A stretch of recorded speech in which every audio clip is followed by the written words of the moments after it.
Ya, pemirsa, Menko Polhukam Mahfud MD mengumumkan identitas dan lokasi hacker Bjorka telah teridentifikasi. Dalam konferensi pers yang tadi, Mahfud MD juga menyebut hacker Bjorka tidak memiliki kemampuan membobol data yang sungguh-sungguh.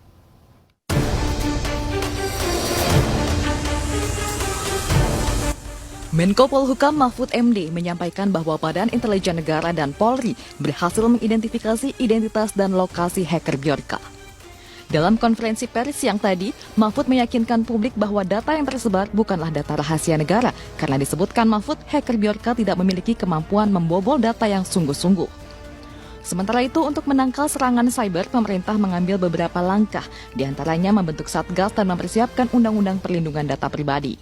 Ini tidak ada, ini cuma data-data umum yang sifatnya sebenarnya perihal surat ini, perihal surat itu, isinya sampai detik ini belum ada yang dibobol. Motifnya ternyata juga gado-gado, ada yang motif politik, motif ekonomi, motif jual beli gitu dan sebagainya. Sehingga juga ya motif-motif kayak gitu itu sebenarnya tidak ada yang terlalu membahayakan. Bahkan kalau dari hasil kesimpulan tadi, apa yang disebut Bjorka ini sebenarnya tidak punya keahlian atau kemampuan membobol yang sungguh-sungguh, itu hanya ingin memberitahu kepada kita, menurut persepsi baik kita, ingin memberitahu bahwa kita harus hati-hati. Meski sempat terkena suspend Twitter, Bjorka terus menjadi trending topik di lini masa dan kembali muncul dengan akun baru. Sementara itu, Badan Cyber dan Sandi Negara yang tergabung dengan tim khusus meminta masyarakat tenang terkait ramai kebocoran data di media sosial. BSSN menyatakan tidak ada sistem elektronik yang terganggu meski marak informasi dugaan kebocoran data. Secara umum ini adalah masalah data, ya. Kalau kita ruang siber itu sebenarnya terdiri dari data, kemudian ada sistem elektronik, dan BSSN masih bertugas lagi mengamankan apa yang disebut infrastruktur informasi vital. Bjorka menarik perhatian publik setelah mengklaim menjual data-data pribadi dari registrasi SIM card hingga Komisi Pemilihan Umum. Tak berhenti di sana, Bjorka juga mengklaim telah membocorkan data dan dokumen Presiden Joko Widodo, sejumlah pejabat lainnya, hingga dokumen Badan Intelijen Negara.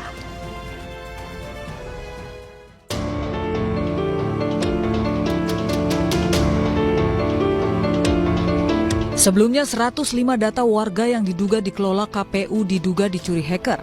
Data warga yang dicuri mencakup nomor induk kependudukan atau NIK, kartu keluarga, nama lengkap, tempat dan tanggal lahir, bahkan data sensitif lainnya. Kebocoran ini menambah daftar panjang kasus pencurian data di Indonesia. Pada bulan Mei 2021, kasus kebocoran data BPJS Kesehatan menghebohkan media sosial. Akun yang menjual data BPJS Kesehatan bahkan memberikan 1 juta sampel secara gratis dari total 279 data yang dijual. Kebocoran data juga terjadi pada aplikasi e-hak milik Kementerian Kesehatan. Bahkan data terkait hasil tes COVID-19 dan identitas rumah sakit ikut terekspos.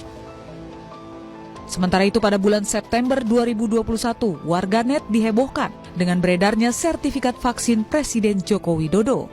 Sertifikat itu mencakup data pribadi Presiden, mulai dari nama lengkap, nomor induk kependudukan, tanggal vaksinasi, serta nomor batch vaksin.